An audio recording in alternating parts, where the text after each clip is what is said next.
Don't forget, everybody, to make sure you scan the QR code and get your questions ready for the panel afterwards.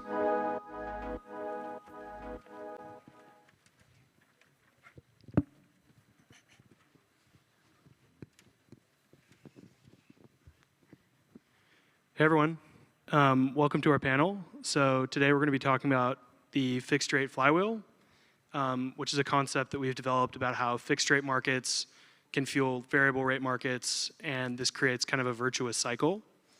So I'm joined today by my fellow panelists, Lucas Manuel, the co-founder of Phoenix Labs, Violet Vienhage, Twitter personality and just all-around DeFi expert, and Merlin Egalite, the co-founder of Morpho Labs. So yeah, let's get started. So first up, okay, great. I want to give people a quick primer on the fixed rate flywheel, and just to get started, I want to give a primer on fixed rate markets. So for those who are not familiar, fixed rate markets on Ethereum have already been deployed. They're already scaling. There's a good amount of liquidity on some of the markets. But just to understand the basic mechanism, we'll talk about how we actually get fixed rates from variable rates on Ethereum. So the basic idea is that right now you can deposit, let's say $1 USDC into a lending market, and you'll earn variable rate interest over time. So, this is great. We have variable rates, but how do we turn this into fixed rates? So the way that we do that is we create a separate smart contract, which will basically lock up this $1 USDC for a period of time.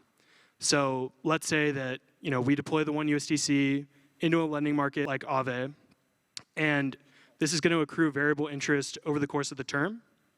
So the first thing that we do is we create two tokens, a PT and a YT. So the principal token will own, basically it can be redeemed at maturity for the principal that was deposited into the position. So that's just $1 USDC in this case. The YT, the yield token, will receive all of the interest that accrued over the term. So how does this create a fixed rate? Well, because the PT only can be redeemed for $1 USDC at maturity, you're not going to buy it for $1 USDC because you can't do anything with the funds that are locked up. So you can't supply them to a lending market. You can't use them in a yield farm. It's just sitting there. So because of this, you're going to buy it at a discount. And so this could look like buying $1 USDC 6 months from now for, say, 95 cents of USDC. So if you do that, you'll pay 95 cents of USDC today. 6 months from now, you'll redeem it for $1 USDC, and you'll get what amounts to a 10% fixed rate of return. So it's a zero coupon bond. And then on the YT side, you're just going to be earning the interest that accrues over the term. So the idea is pretty simple, but this drives some interesting market dynamics and has some interesting applications. So the first thing that's worth noting is that all of these fixed rate markets are built on top of variable rate markets.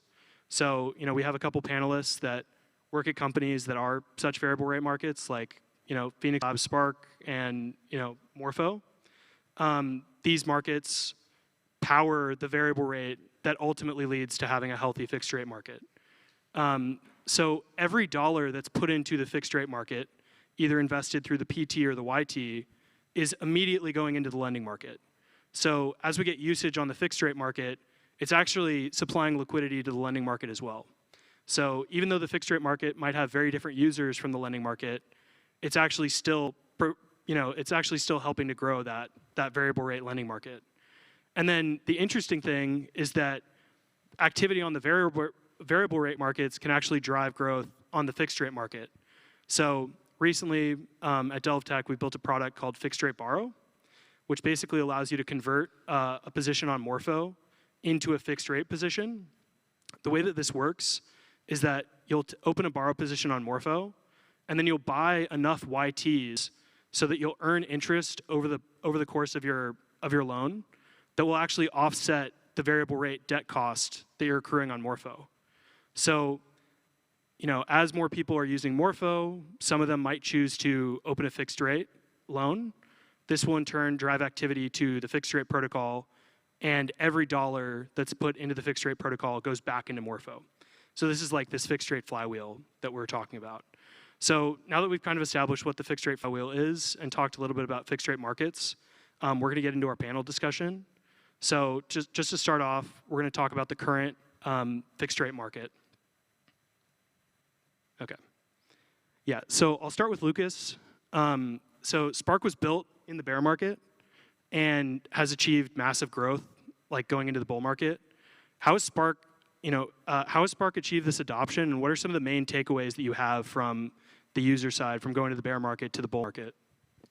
Yeah, so just to give everyone some context on what Spark is, Maker has recently rebranded to Sky, and Sky will allocate liquidity to us, Spark, as a DAO to manage that liquidity and allocate it to different things. One of those things has been Sparkland, which is a fork of Aave v3 that allows users to borrow DAI or USDS at, I'm not going to call it a fixed rate because it's not. It's more of a stable rate. It's a rate that's set by Sky governance. So the value proposition of this is, as a user, you can get the benefits of Aave's, rehypothecation of collateral and cross-collateralization across borrow positions without the algorithmic variable interest rate model. So you can borrow at that. So basically, what I'm saying here is that there definitely is a demand for more stable borrow rates, which is part of this broader discussion. This was one approach to it, which was having a more sort of predictable rate, where you could see that the rate would be changing ahead of time, so you can adjust your rates or adjust your position. And so that was proven out during this last year and a bit, where we've gotten a lot of adoption. And another big thing that we've noticed is there's been a lot of demand for leveraging on Pendle principal tokens of SUSDE through Athena, through Morpho. So Spark has been allocating DAI into Morpho markets to allow people to borrow against their principal token yield positions in Athena. These users are able to lock in these, quite high yields that we're getting from Athena, that we're seeing, without the sort of variability in these APYs that could affect the safety of their position. It's overall a lot more predictable of a way to borrow against a position. So both of those have been quite successful, and they're both based off of this principle of having like predictable interest rates for users. Awesome. Yeah, I mean, going to you, Merlin, so Morpho's also grown like a tremendous amount going into this bull market. Like, what have been some big takeaways from you, like, on the user demand side? Right. So as you said, like Morpho is like a lending primitive on which some solutions for fixed rate market are being built. So on Morpho, you have like only interest rate model that are providing like variable rates for now, but we have more and more demand on like funds or arbitrageurs or like strategists. They want predictability on their rates because they want like to farm, use their funds, like they borrow USDC, they want to use them on other protocols. If you don't have like predictability on like the borrow rate, like you'll need at some point maybe to unwind your position and like face like some slippage, etc. So to protect you against that, like you need to find like some fixed rate solutions, and like solutions like DELV like are like ideal solutions, and more we have that that demand mostly from like a more mature and I would say like more educated players in the space for those kind of things that are entering the space now that that's like DeFi is being integrated at the like institutional level. Yeah, I guess just a brief follow-up on that. I mean, can you compare and contrast like who's using variable rates and who's using fixed rates? Like, which users want each one? Right. I think like we've been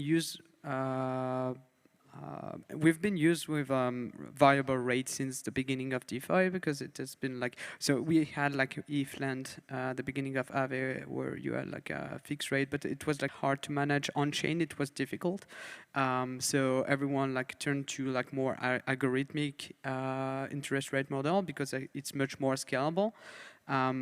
So like everyone in DeFi is like okay with variable rate, and it's like in their zone of comfort. But like from people coming from TradFi, where like fixed rate is a norm, like you have zero coupon bond everywhere, it does not really make sense to have like variable rates. I think it will change like in the coming years. Like I really think that the fixed rate will be like the base of like lending and everything on chain, but it's just like it requires like much more like complexity of managing those rates, like order books, managing order books.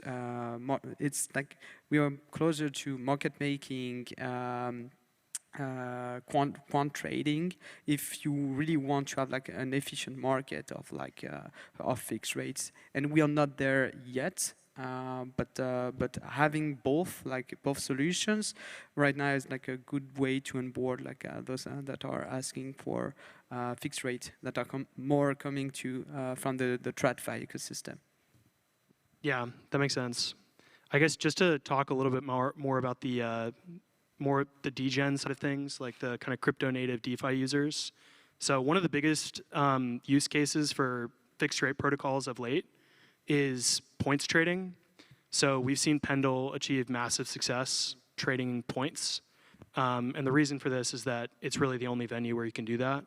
I guess a question for you, Violet, is do you see this as a form of product market fit? Or do you think it's more of a passing fad in the industry? Yes, this is very obviously product market fit, because buying cryptocurrency and then gambling on the price of the cryptocurrency has incredible product market fit and has like sustained a huge amount of usage for the past years. And even if you look further back through history, gambling has always had like a fairly huge amount of product market fit. The real question to me isn't if this behavior where you are seeing people effectively trading the underlying future token rights is product market fit. The real question, I think, is this fixed rates? Like, if you ask somebody from sort of like any other financial sphere, oh, purchasing the sort of like future stock issuance of a company, is that fixed rate trading? I would say they would probably say that that is not fixed rate trading. So I think this has incredible product market fit because it lets you do something that many of the most DeFi native people want to do, which is speculate on these sort of upcoming token launches. However, this like class of users is entirely separate from the sort of like people who are interested in maintaining like predictable loan positions or financing various projects, or even getting sort of predictable rates for their leverage. So I think that while it has been highly successful and it is like undoubtedly a form of product market fit to be able to trade these cryptocurrency tokens before they exist, I don't really consider this behavior as fixed rates. Instead, I think this is sort of like the most convenient legal way to trade future issuance of cryptocurrencies with the sort of wink, wink, nod, nod of like a B team telling you, oh, the tokens will be there in the future. I guess just to push back slightly on that, there are still fixed rates going on in these markets because people that are buying the future issuance are buying the YTs typically. So, and this is pushing the rates up, which is like creating opportunities for really high yield PTs. So I guess maybe if you want to elaborate a little bit more on that dichotomy, that would be good.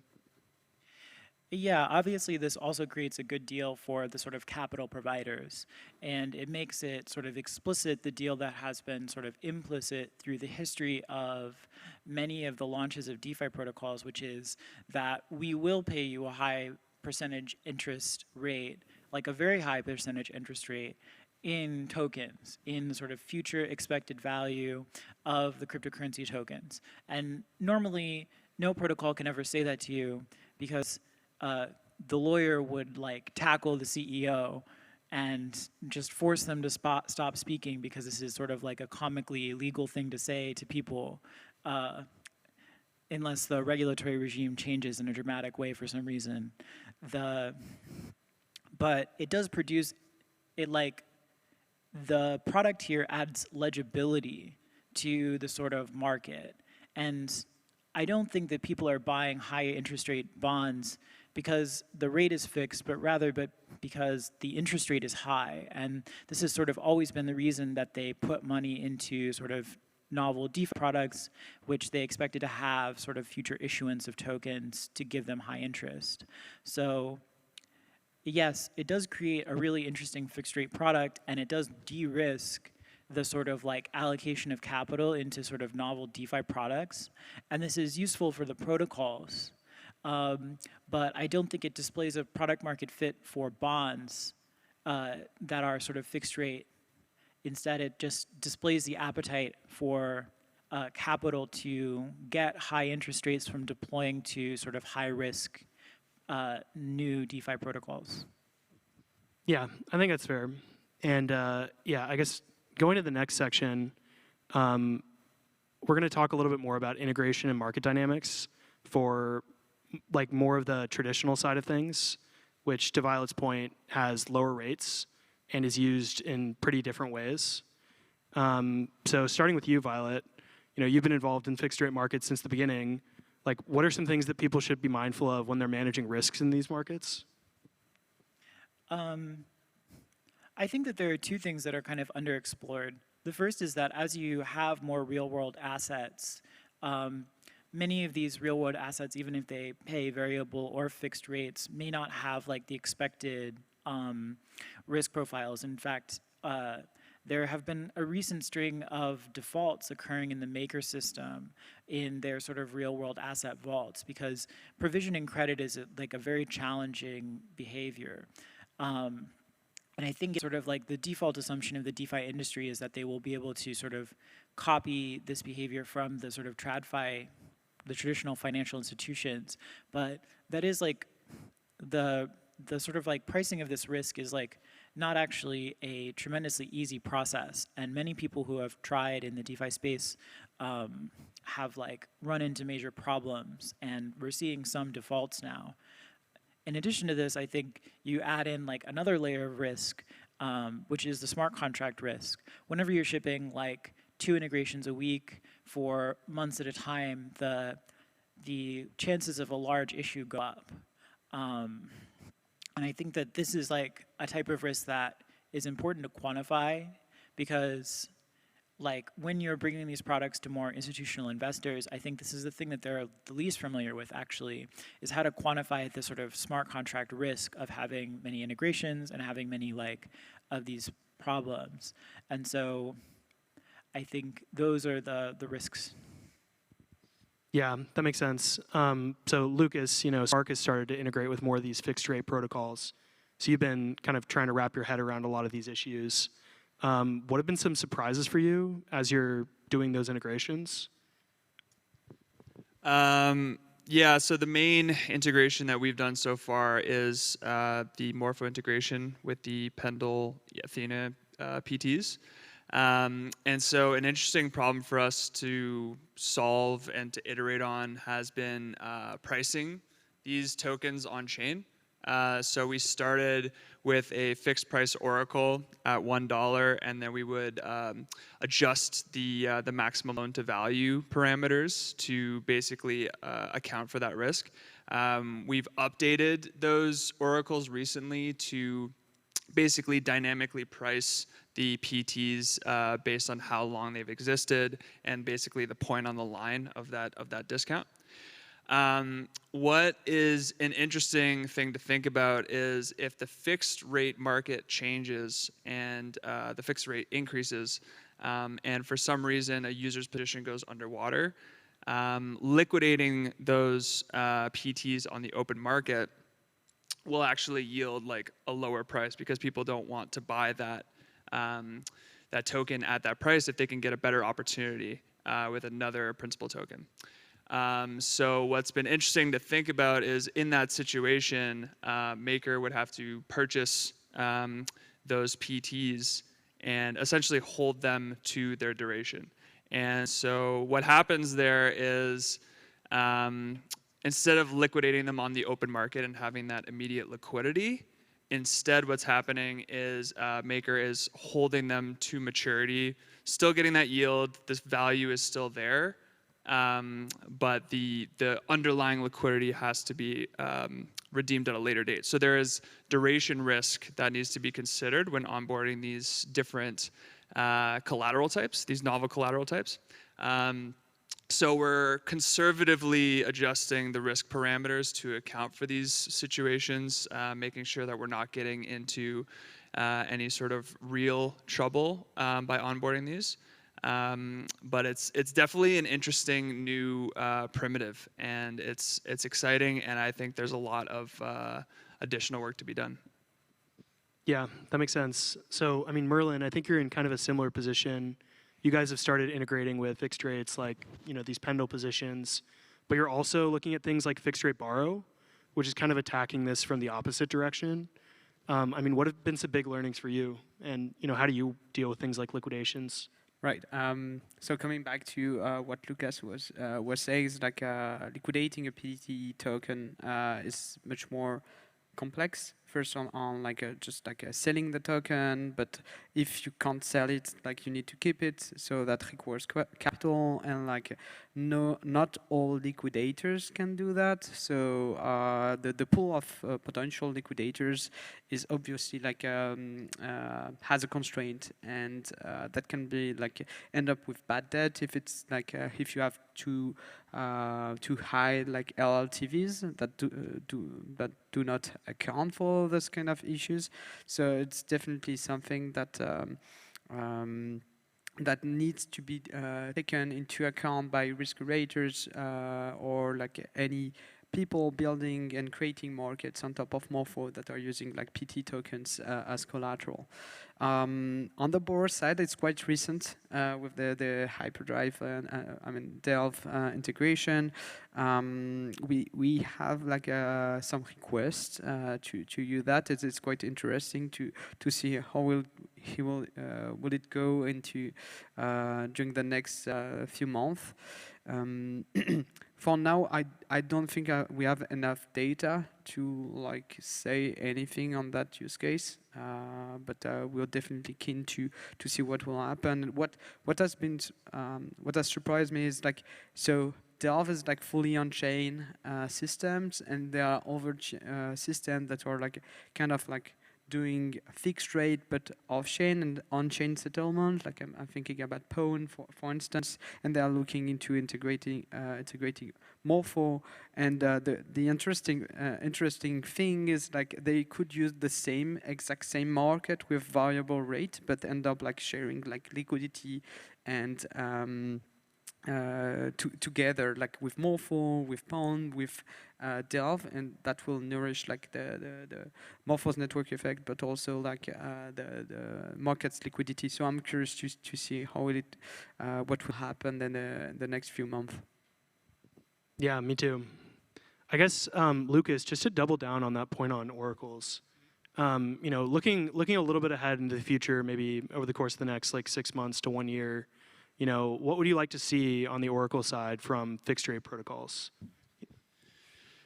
Yeah, it's an interesting question because there's like the theoretical price of the token based off of the discount and the time that's passed, but then there's also the reality of the secondary markets. And for something, you know, as deep as like US Treasuries, you can really base the value of these bonds based on the secondary market. But the reality of the situation is in DeFi, we have like nowhere close to that level of liquidity yet. Down the road, if we do, maybe we can consider starting to base these oracles more on secondary markets. and maybe there's some kind of hybrid solution that we can investigate. This is definitely a new area to focus on, so we're definitely open to a lot of different approaches right now. But it seems like the way that we're thinking about this now, we're pretty comfortable with this, theoretical pricing oracle. We are querying the underlying assets price, and then using this theoretical value, and then adjusting the LLTV to make sure that we're still conservative, so that if we're ever liquidating a user, we can hold this token to maturity and it won't hurt the protocol in any significant way. Yeah, that makes sense. Do you see that in a similar way, Merlin? Or do you have any other kind of takes on that issue? No, I definitely agree that taking the market price is clearly not ideal, because it's you could manipulate it very easily, and I deeply think that you need to just use maybe I think the latest version of the Oracle that is trying to approximate the price depending on the time to maturity is a good first step into have a more resilient Oracle. I'm sure there's better way to do it, but it's better than having a fixed price, and it's clearly better than a market price. Yeah, that makes sense. So, now that we've kind of discussed some of the challenges in the current market, let's shift our attention to the future market. So starting with you, Violet, you're an expert in the space of privacy and zero knowledge proofs. It sounds to me like a lot of these issues involving oracles, liquidation, et cetera, could be perhaps benefited by scaling solutions. I guess I'd like to hear you talk about that, but also, are there any other areas of overlap that you see with the future of privacy and scaling solutions in these markets? Yeah, I think the impact of sort of scaling solutions on the liquidation of these markets will be primarily driven by the sort of increase in the sort of depth and breadth of the sort of financial institutions who are able to use these well. Because I think if you have very long tail assets, call it Pendle on Corn Farm dated to July of 2025, and not Pendle on Corn Farm dated to July 15th of 2025, you're always going to, I think, have difficulty pricing this well until you get really good and competent financial institutions trading on chain. And these people will have to be much more savvy and regular traders than sort of your normal liquidators in the cryptocurrency market who are looking to dump these things into the liquid space as quickly as possible. Or you need to start having yield sources which are more legible. And so I do think that scaling solutions will help with this, because they will drive sort of more institutional adoption and sort of more traditional financial systems. And so I do think that's a connection. But I think that what is much more important potentially is actually the privacy component of ZK, which is if you look at the sort of traditional financial system, fixed rate loans kind of didn't happen in this direction, right? You started with the fixed rate loan because these were easy contracts to make between various parties. And I think still there's still a huge gap in the sort of fixed rate lending ecosystem of Ethereum and DeFi in general, where you don't generally have people just sort of making lending deals to each other on chain in a legible way. And I think what you might start to see as sort of the next wave is ZK-enabled private lending contracts that are sort of automatically executed by Ethereum, which use fixed rates and which use ZK to prove various properties about their like originators, their lenders, their interest rates, the collateralization ratios. If you can prove compliance of the sort of like institutional investors by automatically executing their loans on chain and by proving various details about them without leaking this information to the public, you might start to see like better quality and larger lending desks making sort of the actual fixed rate loans that you see in TradFi that sort of are the backbone of the TradFi lending ecosystem. And you could start to see real bonds, and these could be assembled into like real products using the proofs of validity that ensure that you have like bonds that meet certain criteria. And so I think the privacy and validity components of ZK in this use case are very important, and I think that they will help bring the sort of like missing component of like actual fixed rate agreements out of TradFi into DeFi. And this may not look like DeFi as it exists now, because these sort of automatically executing agreements are not really like over collateralized necessarily. But I think this is the future if for fixed rates, is like that the difference between TradFi and DeFi will start to evaporate as we get good tools to bring off-chain and semi-on-chain financial instruments to sort of like production grade on Ethereum. Yeah, I just want to echo that. I completely agree. I think that's the sort of next step that I see is totally necessary to get big institutional, traditional financial involvement, is having these things like privacy and zero knowledge, privacy pools to allow for these institutions to be provably compliant without doxing themselves, I think is also going to be like a massive necessary step that we have to take as an industry to get more of these, hedge funds and big, TradFi institutions on chain and doing regular financial transactions. That'll just be a necessary step for us to take. Yeah, totally agree too. I guess in that vein, Merlin, you guys have started to work recently with Swissborg. So I think we're really starting to see institutions come on chain. Yeah, so Swissborg was a first step in that direction, and we are talking to other fintechs. One cool thing about Morpho is you have market that are isolated and permission, the creation of market is permissionless. What that means for institutions is you can create whatever market you want and gate the market. If you want to be compliant, you can gate the market and requires KYC for users.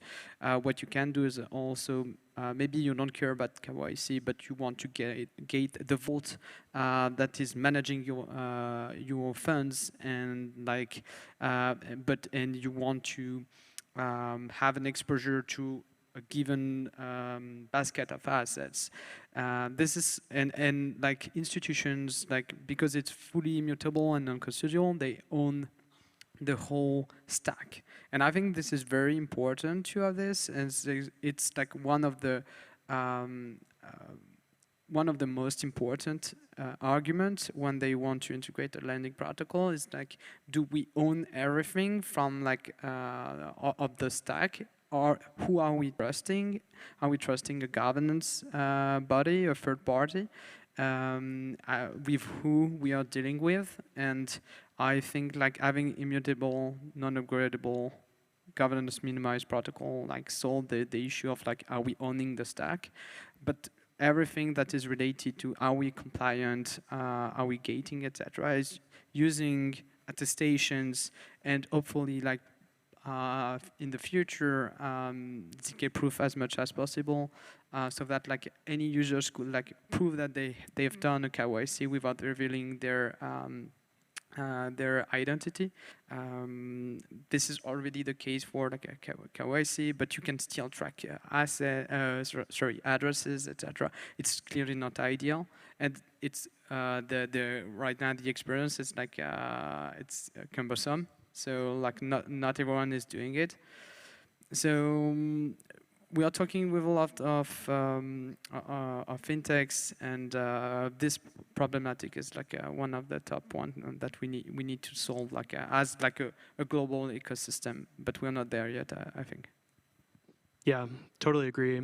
We're seeing the same thing on the fixed market side of things, where institutions want to own the whole stack and make sure their funds aren't mixed.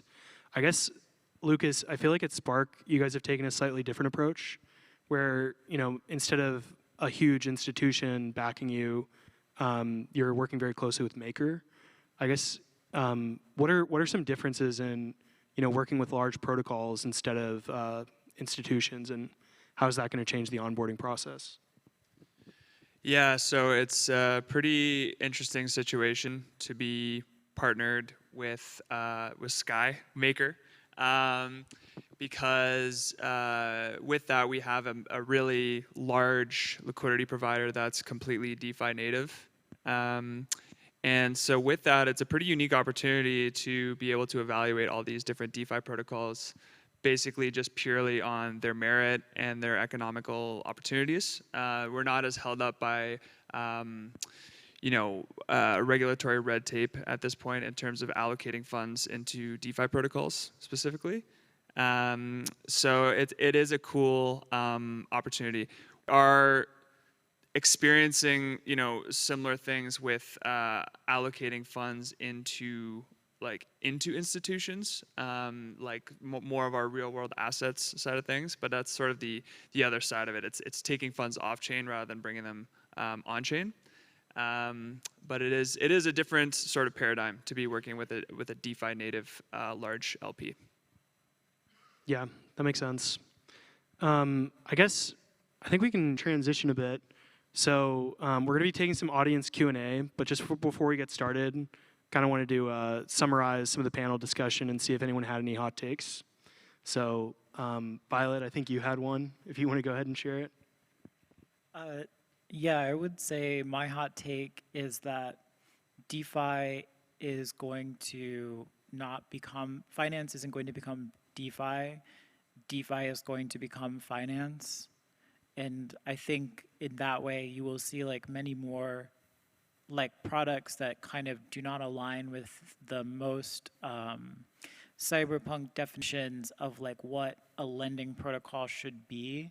You'll probably see more just like legal agreements that are executed automatically on chain. You'll see more trusted parties, and this will probably be the way that DeFi will scale, that it will be accessed by millions of people.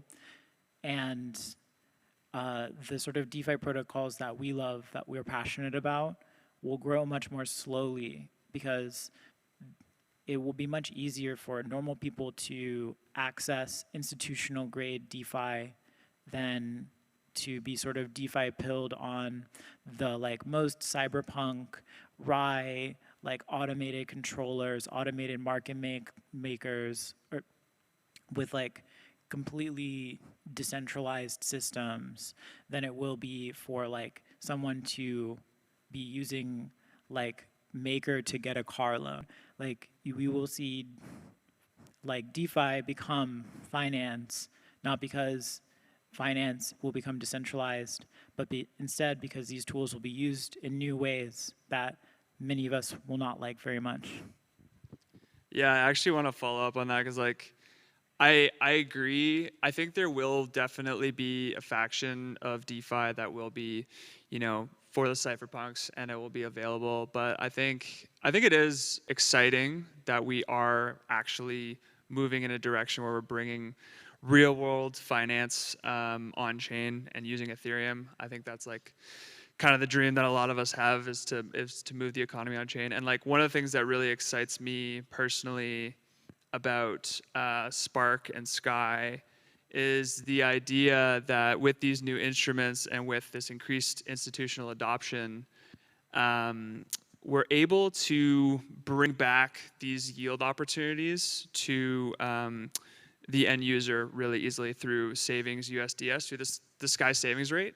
All the revenue that Sky is generating by allocating into these different yield-bearing strategies that are increasingly going to get more into traditional finance, we can actually bring that back to the end user with the Sky savings rate. So it's basically like if you go to a traditional financial bank and you deposit into their savings account, you're going to get a pretty low yield that is, not even close to anything that you would see in DeFi. But what's really nice about Maker is you can just deposit your USDS into the savings rate, and right now it's going up from 6.5 to 8.5%, and you can just park your funds there and let them sit. And that's available to anyone that has an internet connection and is completely permissionless.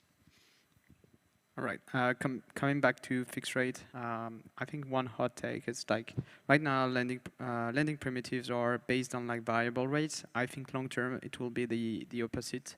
Like every primitive will use like fixed rates, and you'll have variable rates because you'll be like there will be like on-chain matching of like you'll have like a market for bonds and like as a user you want a passive experience, and like someone will like manage your fund and like match those orders, and you'll basically have like market making on-chain that will abstract the complexity of like dealing with like various bonds with different rates. I think this is where we are going, and just like this requires the ecosystem to mature and to have like more expert, like a financial expert to enter the space, and this will occur thanks to like a Spark, for instance, like bringing more institutions on chain. Yeah, that makes sense. I think kind of piggybacking on that, one of the hot takes that I would have is that I think that the fixed rate markets are making the lending markets look a lot more like what happened in decentralized exchange a few years ago. So, DEXs kind of started off with there being a bunch of different siloed DEXs. So we had 0x, we had Uniswap, and then we saw this layer of aggregators emerge. So that was like, Matcha, 1inch, Paraswap, et cetera. Then we had aggregators of aggregators with MetaMask Swap, and it's just become increasingly clear that like the base level exchange is not actually what users are going to interact with. And I think we're not quite there in fixed rates because I think it's a bit more complicated. Kind of like we've talked about, I think that there are some issues integrating fixed rate protocols with variable rate protocols. It's a collateral type that we haven't completely solved the issue of integrating with, but I think that's where it's going. And I think I agree with you. Like we're going to start to see a lot more, aggregated approaches where you're not necessarily buying a fixed rate from a single protocol. You're buying a basket of fixed rate from a bunch of different protocols, potentially like the ones that Violet's talking about, where they're not even originating from a variable rate protocol.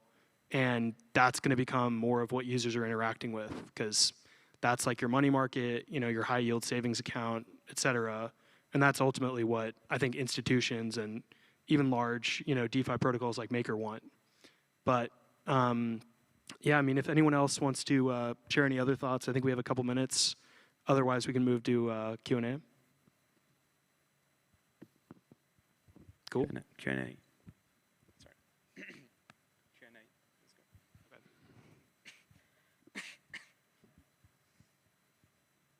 go. Okay. There we go. Okay, so starting off, is there a role for auction-priced fixed-rate lending, i.e. term finance, or is the way forward YTPT for fixed lending? Does anyone want to take that? Yeah, definitely. I think, almost certainly you will have institutions who are willing to price their sort of like loans in this way, or you'll have aggregated market information coming from many sort of fixed rate loans that are made ad hoc and then getting like publicized into the sort of normal market. And like you might get something like a DeFi LIBOR, which is setting like the mid-market price, and then you could have batch auctions around it. I think in general, I don't believe that YTPT is going to be the sort of core paradigm of fixed rate in the future. Instead, this is just a very convenient abstraction for the smart contracts to be able to integrate with the variable rate markets. And yeah, I think the auction-based priced lending with many different actors all following the same rules is almost certainly going to be very relevant. Yeah, I think I totally agree with that. I guess another thing I would say is you can do auction price fixed rate lending with the YT PT model. We're already starting to see this where people are trading YTs and PTs off AMMs and doing like OTC deals. You can also do that with auctions. So basically, instead of having an LP in the middle, you can just directly match these funds, because fundamentally a YT plus a PT is just equal to one base token. So as long as you have people on either side of that trade, they can put the one base token into the fixed rate protocol and mint the YT and the PT. But yeah, so I think the next question is, people say RWA and TradFi on chain will make it more accessible, but so far that's not been the case. Only approved users are allowed to do so. Why are we bullish on it? So only approved users. So there are still like a permissionless market on Morpho with reward asset as collateral. So that's still possible to access. Even like it's not gated market, but that's true. Why bullish? It's because, like, for instance, there's rate like in bear market that is like the one of the financial system. So you still have like a lower bound on the rate that you can earn. So it can like drive more liquidity into more flow of liquidity onto like lending protocols. And one cool thing with Morpho, for instance, is like if the liquidity is not used on like this reward asset market, and there's like another good opportunity that is more DeFi native, those markets can share liquidity, and like the liquidity can be reallocated like in time when it's needed. So I think like why bullish is like you have that lower bound of rates that is driving more liquidity on chain, and that will be useful for DeFi native markets. Yeah, I think just also in general, there is going to be a sort of spectrum of how restricted certain protocols are. And I think the general idea of bringing more liquidity on chain is just always a good thing. Markets will get more efficient, more products will get used, wider usage, and there will be these sort of hybrid models. Like a good example of this is actually Maple Finance with Syrup USDC. They are allowing for users to deposit into a lending pool that's lent out to institutional borrowers, but it's done in such a way where they're not allowing certain jurisdictions like the US to remain regulatory compliant. But it is this sort of hybrid solution where you're seeing retail users get access to yield that's generated by institutional borrowers. Yep, I think that makes sense. I mean, I think the only other thing I would say here is the question says only approved users, U.S. citizens only, or such conditions. I'd say that right now most DeFi products can actually be used more easily outside of the U.S. And I think that generally speaking, there's TradFi in other countries as well. So I think TradFi and RWAs coming on chain may right now look pretty US-centric. That doesn't necessarily mean that's the case long term. So I think just like we're seeing things that can only be used by US ECPs and stuff like that, we're going to see the same thing in other countries, and we're also going to see these DeFi native solutions.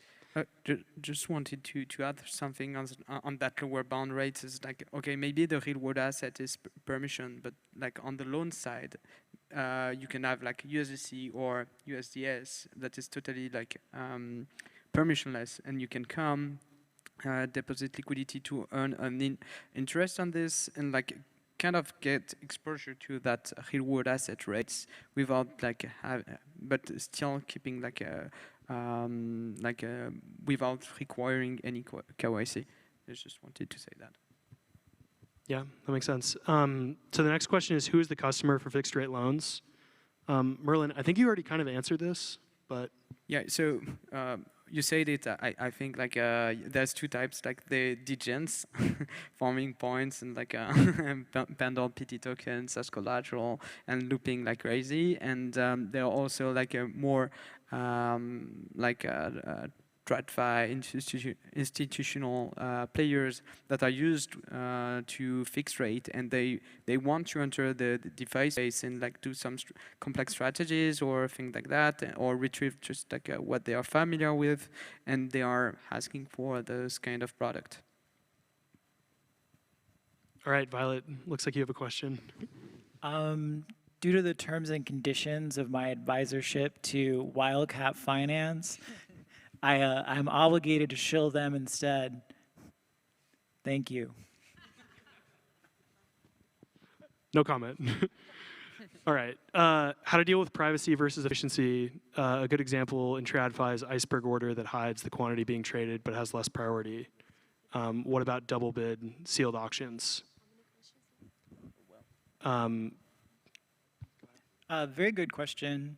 I think you will actually see ZK making privacy more accessible in TradFi as well, because currently it's more difficult in TradFi to sort of guarantee that the parties who are doing these types of behaviors where they're hiding some portions of their like order or doing other types of things are actually being fully honest about it, or that they're following certain rules.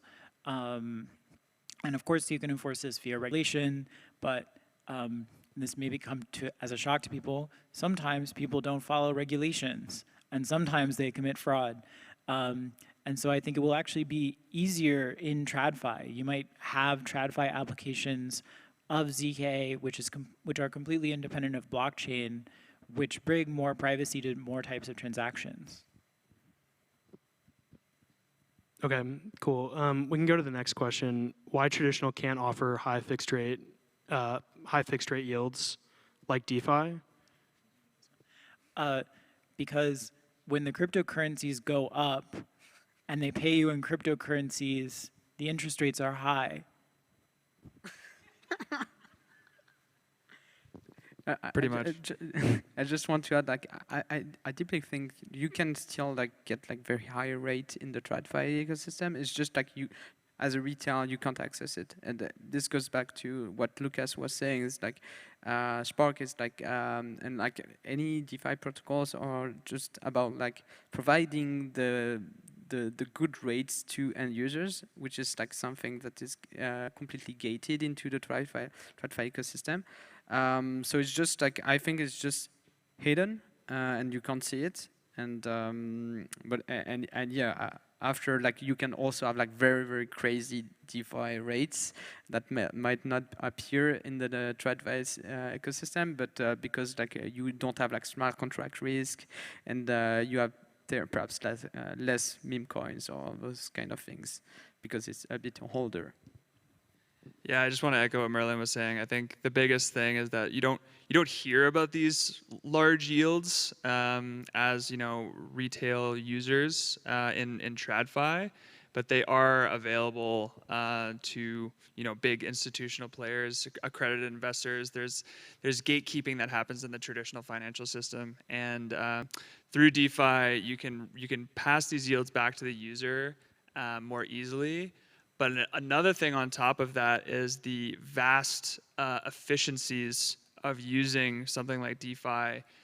Again, to bring it back to Maple Finance, like, getting theoretically hundreds or thousands of liquidity providers in different countries to lend into one pool, and that pool lending out to many institutions, and then collecting the interest and redistributing that to all the LPs. If that was done in the traditional financial system with wire transfers and manual reconciliation, all of the administrative costs and the settlement time to do with that is just like an absolute inconceivable nightmare, you know what I mean? Especially for like low amounts, like if people are depositing $100, $1,000. But with smart contracts, as soon as one borrower makes a payment, that interest is automatically distributed to all the LPs immediately. So the amount of efficiency that you gain with that, you really can pass on these yields back to the users in a much better way. Well, listen, thanks a million, guys. That was a really insightful panel. I'd like to give a shout out to Inventive Mongoose for providing 95% of the questions there. That was really, thanks a lot. Thanks again to our panelists. Round of applause.